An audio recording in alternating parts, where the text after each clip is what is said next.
Good morning बच्चों। तो आपका अपना संकल्प के चैनल पर क्लास 10th के मैथ के क्लास में स्वागत है।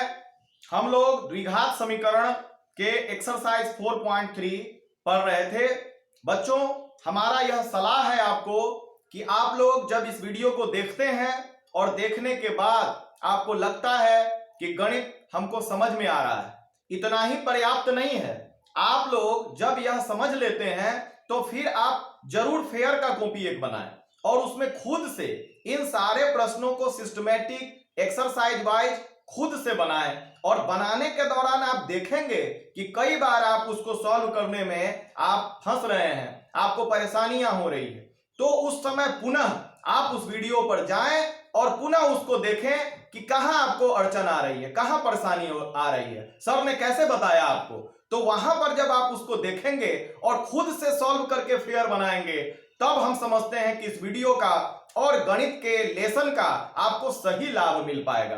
तो यह जरूर ख्याल रखें कि केवल आपको देख लेने भर से गणित आप नहीं सीख लीजिएगा। जब तक आप कागज और कलम से उसका प्रैक्टिस नहीं कीजिएगा, खुद से कॉपी में नहीं बनाइएगा, तब तक वह गणित का सवाल हमारे द्वारा हल किया गया है, आपके द्वारा हल नहीं किया गया है। तो यह बात हमेशा अपने जेहन में रखेंगे।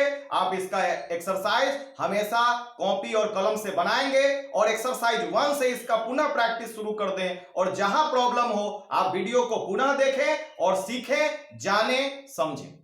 तो हम लोग आते हैं एक्सरसाइज 4.3 के क्वेश्चन नंबर 5 में। क्वेश्चन नंबर 5 आपको कहता है कि एक क्लास टेस्ट में शेफाली के गणित और अंग्रेजी में प्राप्त किए गए अंकों का योग 30 है। यदि उसको गणित में 2 अंक अधिक और अंग्रेजी में 3 अंक कम मिले होते तो उनके अंकों का गुणनफल 210 होता। तो उनके द्वारा दोनों विषयों में प्राप्त किए गए अंक ज्ञात कीजिए। तो आपको यही सवाल यदि आपको 2 चर वाले रैखिक समीकरण युग्म में रहता तो आप इसको चर राशि x और y मानते, क्योंकि आपको गणित और अंग्रेजी में अलग अलग अंक आपको लेने हैं। लेकिन जब द्विघात समीकरण में जब आपका सवाल रहता है तो ध्यान रखेंगे आपका चर राशि हमेशा एक ही रहेगा। तो आप क्या करते हैं, लिखेंगे कि दिया गया है कि शेफाली के गणित और अंग्रेजी में प्राप्त किए गए अंकों का योग 30 दिया हुआ है, कि दोनों मिला के 30 नंबर है। तो हम मानेंगे कि गणित में उसको x नंबर मिला, तो अंग्रेजी में उसको कितना नंबर मिलेगा, टोटल 30 था, गणित में x मिल गया, तो अंग्रेजी में उसको 30 माइनस x नंबर मिलेगा। तो प्रश्न क्या कहता है कि यदि उसे गणित में 2 अंक अधिक मिलते, अभी कितना मिला है, x मिला है, 2 अंक अधिक मिलते तो क्या हो जाता, x + 2। फिर अंग्रेजी में उसको 3 अंक कम मिलते तो अभी कितना मिला है, 30 माइनस x। 3 अंक कम मिलता यानी 30 माइनस x -3, 3 घटाना है। और फिर प्रश्न कहता है कि यह 2 अंक कम मिलता, यह जो है 2 अंक अधिक मिलता और इसमें 3 अंक कम मिलता, तब उनके प्राप्त अंकों के गुणनफल, मतलब इन दोनों अंकों को गुना करने के लिए कह रहा है, तो अंकों का गुणनफल कितना होता, 210 होता।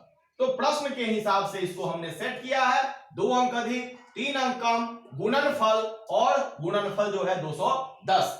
तो अब आप इसको सॉल्व करेंगे तो 30 माइनस 3 माइनस 27 माइनस x, और फिर इसको मल्टीप्लाई करेंगे तो ये होगा 27x माइनस x² प्लस 54 और माइनस 2x बराबर 210। और जब आपका x² माइनस में रहता है तो हम यथासंभव कोशिश करते हैं कि इसको प्लस में लाएं, यानी इसको RHS साइड में लाएंगे तो यह हो जाएगा आपका प्लस x²। यहां पर 27x माइनस 2x मिलके 25x होता है, यदि RHS में जाएगा तो माइनस 25x, और यहां पर पहले से 210 और ये जाएगा माइनस 54, तो 210 में से 54 घटाएंगे तो आपको प्राप्त होगा 156।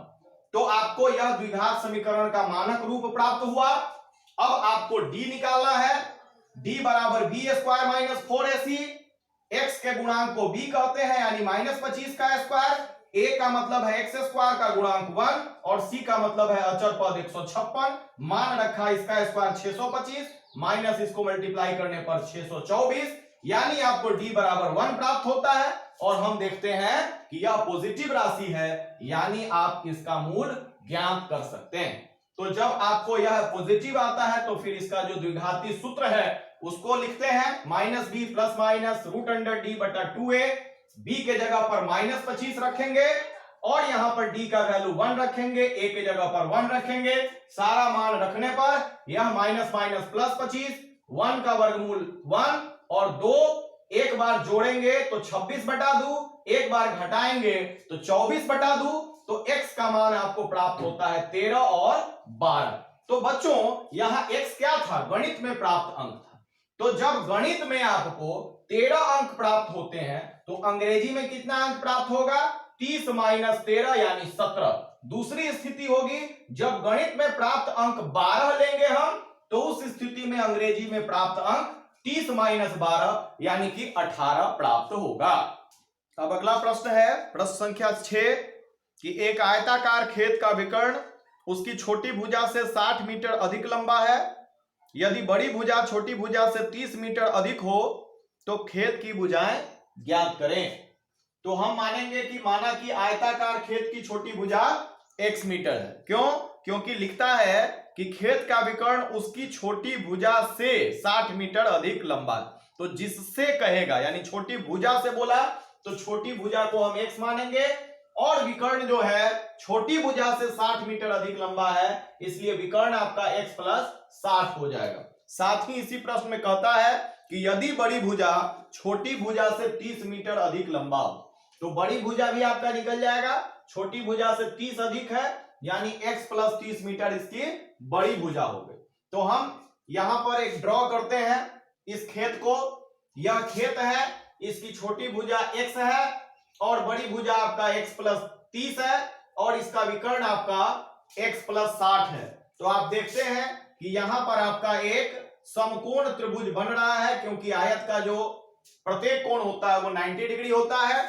और यहां पर आपका PBH यानी पाइथागोरस प्रमेय का जो सूत्र है वह यहां पर लागू होगा और वह सूत्र है पाइथागोरस प्रमेय से कर्ण स्क्वायर बराबर लंब स्क्वायर जोड़ आधार स्क्वायर। इसमें आपका जो कर्ण है वह x प्लस 60 है, लंब x है, आधार x प्लस 30 है। बल्कि समझिए कि लंब और आधार तो परस्पर होते हैं, इसलिए इसका मान इधर उधर रखने से भी कोई अंतर आपको नहीं पड़ेगा। कर्ण आपका अलग होता है। तो अब इसको सॉल्व करेंगे। यह सॉल्व किया गया, इसको a प्लस बी के होल स्क्वायर और इसको a प्लस बी के होल स्क्वायर पर तोड़ा गया तो यहां पर x स्क्वायर और यहां पर x स्क्वायर कैंसिल हो जाएगा, क्योंकि एक तरफ आने पर यह कट जाएगा और इधर आपका x स्क्वायर बचा हुआ है। तो सारे चीजों को हम RHS में ही ले जाते हैं। ये आपका x स्क्वायर हुआ और ये 120s जब RHS में आएगा तो माइनस 120x अब प्लस 60 मिलके माइनस 60x होगा। और ये जब इस साइड आएगा तो माइनस 3600 अब प्लस 900, तो ये आपका माइनस 2700 होगा और इस साइड आपका 0 बचेगा। जब यह मानक रूप में आ जाएगा तब इसका d निकालेंगे। B square minus 4ac minus 60 का square minus 4 into 1 into minus 2700, ये 3600 आता है। ये आपका माइनस माइनस प्लस 10,800 आएगा। दोनों को जोड़ने पर 14400 आपको आएगा, जो कि 0 से बड़ा है, इसलिए x का मान हम द्विघाती सूत्र से निकालते हैं। ये हुआ आपका minus B plus minus root D बटा 2a और ये आपका हो गया आपका माइनस और माइनस 60, b का मान, d का वैल्यू 14400 बटा 2 इंटू a का वैल्यू 1 हुआ। यहां पर माइनस माइनस प्लस और इसका वर्गमूल कैसे निकालते हैं? 144 का 12 और 2 जीरो रहेगा तो उसके बदले में 1 जीरो, यानी 120 इसका वर्गमूल हुआ। नीचे में 2 आया, जब प्लस का साइन लेंगे तो 120 प्लस 60 यानी 180 बटा 2 और जब माइनस करेंगे तो ये आपका माइनस 60 बटा 2 जो कट के माइनस 3 30 और इधर आपका 90 आएगा। तो आपको जो भुजा थी यानी लंबाई थी किसी चीज का उसको हमने x माना था और यह लंबाई कभी भी माइनस में नहीं आ सकता है, इसलिए माइनस 30 को हमने अमान्य किया। यानी कि आपकी छोटी भुजा हर हाल में 90 मीटर होगी और जब छोटी भुजा निकल जाएगा तो बड़ी भुजा बराबर x प्लस 30 यानी 90 प्लस 30 बराबर 120 मीटर होगा। अब आपको अगला प्रश्न है, यह कहता है कि दो संख्याओं के वर्गों का अंतर 180 है। छोटी संख्या का वर्ग बड़ी संख्या का 8 गुना है तो दोनों संख्याएं ज्ञात करें। इसका जो सेकेंड पार्ट है कि छोटी संख्या का वर्ग बड़ी संख्या का 8 गुना है, तो यदि बड़ी संख्या को हम x मानते हैं तो छोटी संख्या का वर्ग क्या कहता है कि बड़ी संख्या का 8 गुना है, यानी छोटी संख्या का वर्ग बराबर 8x हो जाएगा। अब जो है प्रश्न का प्रथम भाग वह क्या कहता है कि दोनों संख्याओं के वर्गों का अंतर 180। वर्गों का अंतर यानी पहले बड़ी संख्या का वर्ग करेंगे तो बड़ी संख्या का वर्ग आपका x² होगा और छोटी संख्या का वर्ग जो है 8x है। यह करने की जरूरत नहीं है, यह वर्ग ही 8x है। तो दोनों संख्याओं के वर्गों का अंतर यानी बड़ी संख्या का वर्ग x² माइनस छोटी संख्या का वर्ग बराबर 8x, यह आपको 180 दिया गया है। तो आप इसको हल करेंगे तो ये इस साइड आएगा तो माइनस 180। तो बच्चों ख्याल रखें कि जब आपको यह नहीं दिया रहे कि आपको द्विघाती सूत्र से सवाल को हल करना है कि गुणनखंड विधि से हल करना है, तो यह आप पर निर्भर करता है कि कौन सी विधि आपके लिए ज्यादा उपयुक्त है। इस सवाल में आप देखते हैं कि 180 को फैक्टराइज करने पर 18 गुना 10 और यहां पर 18 में से यदि आप 10 घटाते हैं तो 8 प्राप्त होता है। तो इस प्रकार हम यहाँ फैक्टराइज भी आसान है, आप चाहें तो द्विघाती सूत्र से भी इसको हल कर सकते हैं। तो आप फैक्टराइज कर रहे हैं हम यहाँ पे, तो यहाँ पर -8 को लिखेंगे -18x प्लस 10x और इसमें से x कॉमन लिया तो x माइनस 18, फिर 10 कॉमन लिया तो x माइनस 18, तो x plus 10 into x minus 18 इसका फैक्टर्स हुआ।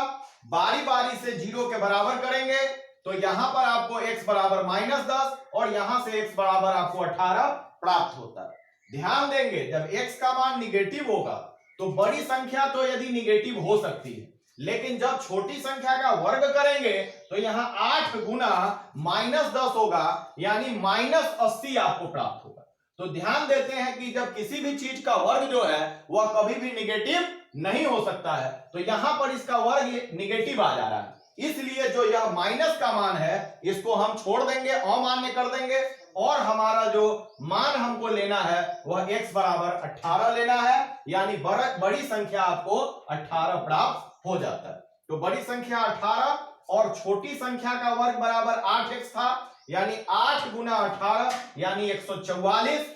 तो वर्ग यदि आपका प्लस में आता है किसी संख्या का, इसका मतलब है कि वह प्लस में भी हो सकता है और माइनस में भी हो सकता है। जैसे दिया रहे कि किसी संख्या का वर्ग 4 है तो 2 का भी वर्ग 4 है और -2 का भी वर्ग 4 है, यानी उसका मान 2 और -2 दोनों हो सकता है। तो छोटी संख्या का क्या मान होगा, बराबर होगा प्लस माइनस अंडर रूट।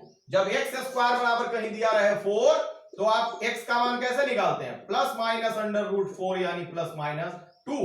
उसी तरह यहां वर्ग बराबर 144 दिया है तो छोटी संख्या बराबर प्लस माइनस अंडर रूट 144 यानी प्लस माइनस 12, यानी आपको छोटी संख्या या तो 12 या -12 प्राप्त हो सकती है।